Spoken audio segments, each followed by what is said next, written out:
technical team asked that we not include email address in Amplitude. And our workaround was we included like a hashed email address. And so basically that's not a user property, but instead that is now our group ID. This like hashed email is what we will populate as a group ID. And we're running into this issue where we have a user come in to our system. They're top of the funnel. Let's just say they come to our site from an ad. They might click on some things, do some things on our site. Then they go through our like flow and they submit like they're interested in our services. They submit their email address and become a lead in our system. At that point, then they are added to the group functionality inside Amplitude. Yep. And what I'm noticing is that if I go and I sort by this group, it will only show me the user activity after they join the group. I can't go back and see that initial activity from users before they joined that group. If I want to keep everything in the group that I can like easily, go back and forth to Salesforce and see like, hey, where's this lead in Salesforce? And I can see activity from the group ID.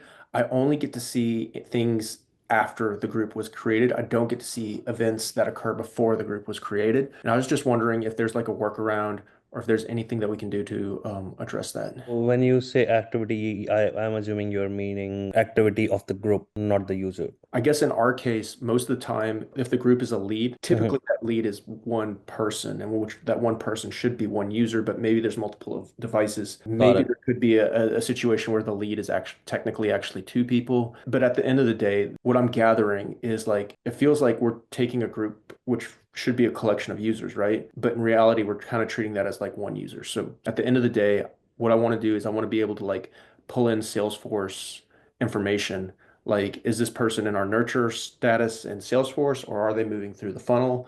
Mhm. And be able to like also address that inside of Amplitude or like build or create cohorts with that information and or just take like show me all the leads in my system that came in from a specific ad. Like I can do that from users, but Mhm. I can't do that with this group property.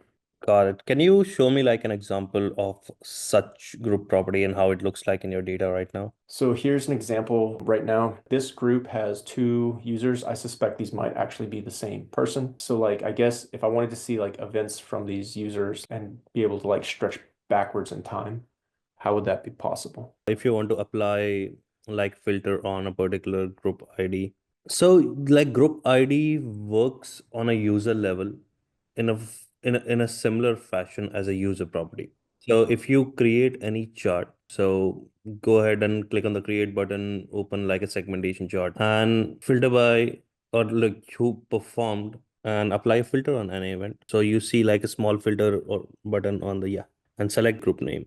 So it would be group name, and then where would my group name be here? Just this group ID? Yeah. So you can either select this group ID, the number, or you can select the Or I can select character. this as the group Yeah. name. Got it. Select that one. And we apply.